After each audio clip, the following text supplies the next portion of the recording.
Kenalin, kami dari kelompok 2.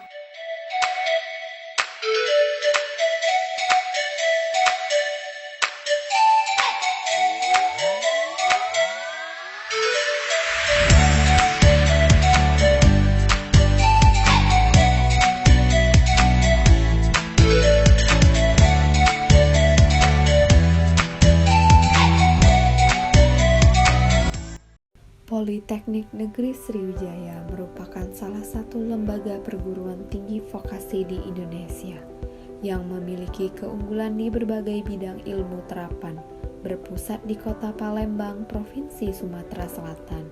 Politeknik Negeri Sriwijaya didukung oleh 9 jurusan, salah satunya yakni jurusan Teknik Sipil. Guna mendukung kurikulum pada program studi D3 Teknik Sipil, tepatnya pada semester 6, kami mempelajari mata kuliah AMDAL. Analisis mengenai dampak lingkungan atau yang lebih dikenal dengan sebutan AMDAL diperkenalkan pertama kali pada tahun 1969 oleh National Environmental Policy Act di Amerika Serikat atau yang lebih dikenal dengan NEPA 1969.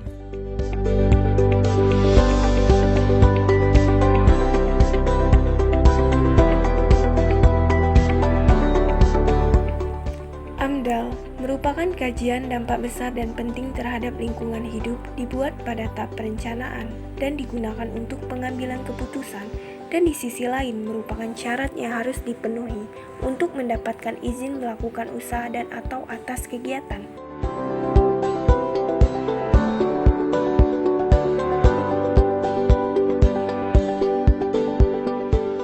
Analisis mengenai dampak lingkungan atau yang disingkat AMDAL di Indonesia diberlakukan berdasarkan Peraturan Pemerintah Nomor 51 Tahun 1993 atau sebelumnya Peraturan Pemerintah Nomor 29 Tahun 1986 sebagai realisasi pelaksanaan Undang-Undang Nomor 4 Tahun 1982 tentang lingkungan hidup yang saat ini telah direvisi menjadi Undang-Undang Nomor 23 Tahun 1997.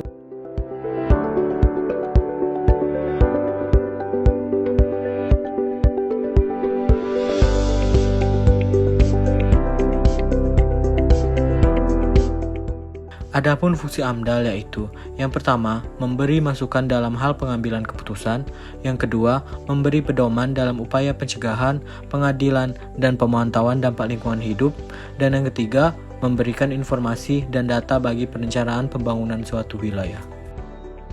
Ada beberapa manfaat AMDAL. Yang pertama, mengetahui lebih awal dampak positif dan negatif suatu proyek. Yang kedua, menjamin aspek keberlanjutan proyek pembangunan.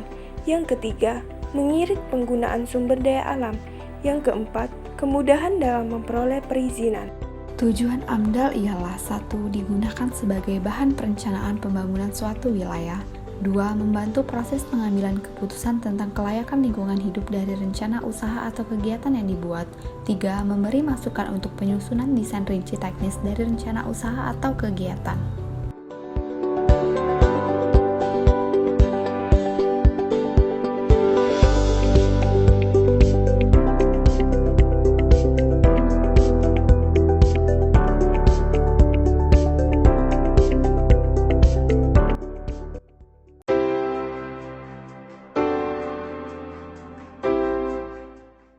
Pada video kali ini, kami membahas AMDAL di bidang perikanan dan kelautan.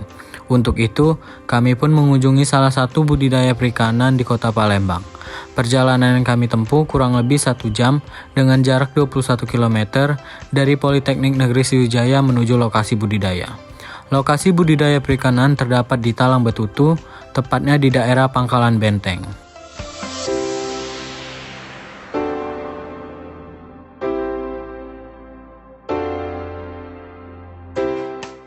Pada kesempatan kali ini, kami mendatangi budidaya perikanan air tawar, yakni budidaya ikan patin, yang dikelola oleh Bapak John selaku pemilik.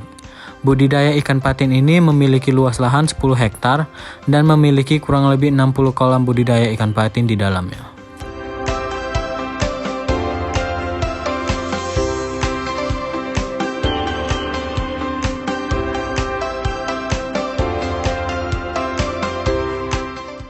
Saya Yuni Anissa, mahasiswa Politeknik Negeri Sriwijaya, jurusan D3 Teknik Sipil, ingin mewawancarai. Baik, dengan Bapak siapa, Pak? Bapak John. Baik, Pak John, mungkin langsung saja pada pertanyaannya. Di sini apa saja jenis ikan yang dibudidayakan, Pak? Yang dibudidayakan ini semuanya ikan patin. Oh, ikan patin. Ya. Sudah berapa lama, Pak, kegiatan budidaya ikan ini berlangsung? Budidayanya dulu dimulai tahun 2001 sampai sekarang. Berarti sudah hampir 20 tahun ya, Pak? Ya, 20 tahun lebih saya pikir kan. Ada bangunan apa saja, Pak, yang terdapat di dalam sekitar area budidaya ikan patin ini? Oh, bangunan yang ada itu perumahan karyawan, terus gudang, tempat buat makan itu sama rumah yang saya tinggali cuma itu kan. Untuk sumber airnya yang dipakai itu berasal dari mana, Pak? Kalau sumber airnya itu tak ada hujan, nah, di sampingnya itu ada sungai. Jadi kalau sungainya lagi banyak ya bisa diambil dari sungai. Kemudian di sekeliling lingkungan tambak ini banyak galian. Nah, jadi kalau sungainya kering, ngambil di air galian itu.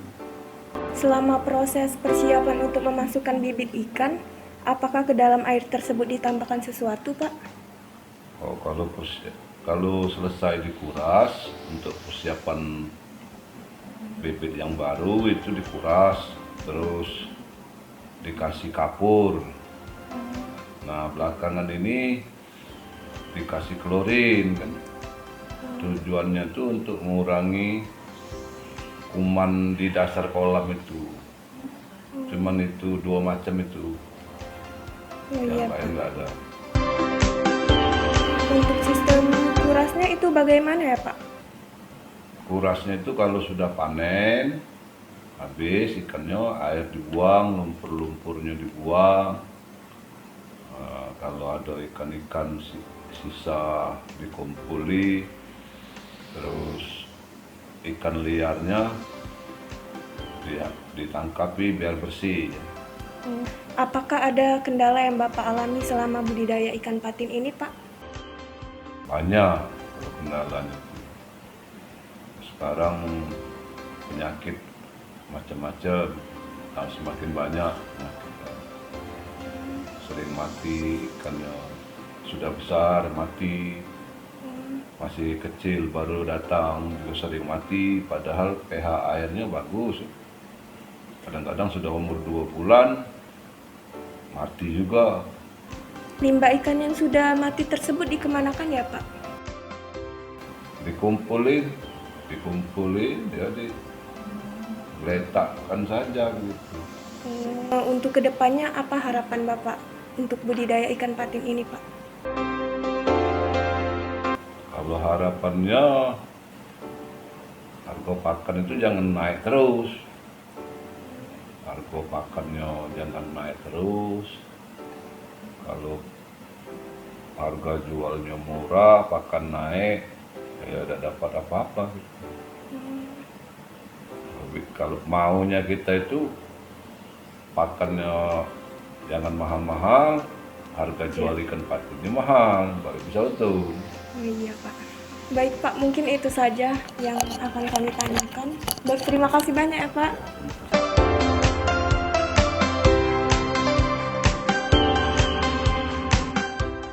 Saya Ayu Wandari dari mahasiswa Politeknik Negeri Sriwijaya, jurusan D3 Teknik Sipil, ingin mewawancarai Ibu dengan Ibu siapa, Bu? Ibu Waljina.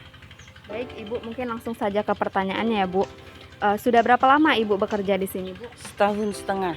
1 tahun setengah, ya, Bu. Sudah cukup lumayan lama ya, Bu. Jenis pakan apa yang digunakan dan berapa kali sehari Ibu memberi makan pakan ikannya, Bu? Sehari 2 kali, pagi sama sore. Kalau kecil pelet apung, kalau besar digiling dulu buat sendiri. Bahannya pakai katul sama ikan asin diaduk, digiling prosesnya. Oh, begitu ya prosesnya, Bu. Apakah ada dampak yang ditimbulkan dari pembuatan pakan tersebut, Bu? Ya, alhamdulillah tidak. Tidak. Mungkin sudah biasa kali kan cium bau ikan asin, jadi Oh tidak ini. iya. Awal-awalnya gimana itu Bu? Awal-awalnya, Iya Ibu bekerja di sini. ya awal-awalnya ya bau kok bau gitu ikan Oh, asin bau kan ya. namanya bau ikan asin, tapi nggak ada ininya, biasa-biasa aja. Oh, sampai Lama-lama udah biasa sekarang. apakah pada saat Ibu sedang beristirahat masih tercium bau-bau itu Bu? Awal-awalnya Bu gimana Bu? Tidak, Enggak Bu. enggak, Ibu tidur pun enggak kecium ya Bu? enggak, Awal-awalnya juga enggak Bu? enggak. Soalnya kan kalau habis giling saya langsung mandi. Oh saya langsung mandi Heeh, Bu ya. langsung mandi, baru makan, makan baru istirahat gitu. Awal-awalnya walaupun jaraknya sedikit lumayan dekat ini Bu, masih tercium sedikit-sedikit enggak Bu? Enggak, Oh enggak ya Bu? Udah. Apa harapan Ibu untuk budidaya ikan patin ini bagaimana Bu? ya harapan ibu mah ikannya besar-besar gitu. Oh, supaya lancar Bu ya budidaya ikannya Ibu ya. Iya, Baik, terima enggak ada kasih. yang banyak yang mati. Oh, banyak yang Ikannya, mati Bu ya? ya kadang kan ada yang mati, namanya bibit datang kan kadang ada yang sakit kan. Iya. Kalau mati kan jadi ikannya dikit, bagusnya dikit dong. Mati itu gara-gara apa ya Bu? Ya mungkin sakit, Oh sakitnya disebabkan oleh apa Bu? ya mungkin cuaca, Oh cuaca panas ya Bu ya? hujan, panas hujan. Berarti tergantung cuaca juga ya Bu? Baik, terima kasih ya Bu. Itu saja dari saya. Terima kasih Bu.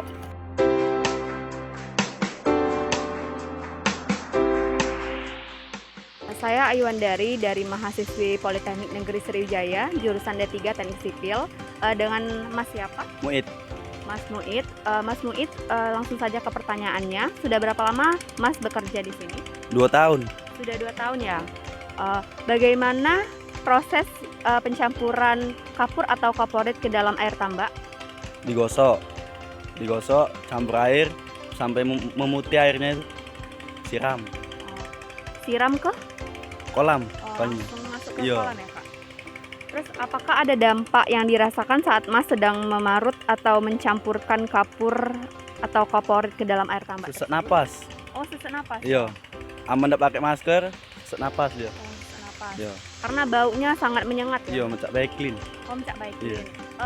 Kalau dari tangannya karena tangannya tadi memarut kaporit atau Paling gatel be. Oh, Gatel langsung sisik dia. Oh begitu. Iya.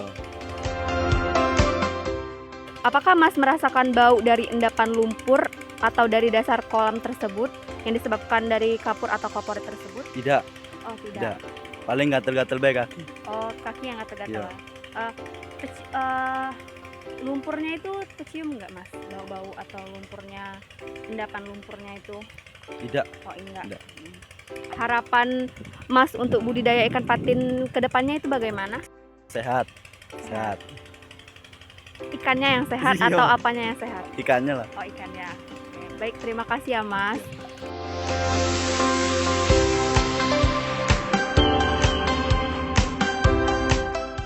Saya Oksimiki Aji dari Politeknik Negeri Sriwijaya jurusan D3 Teknik Sipil.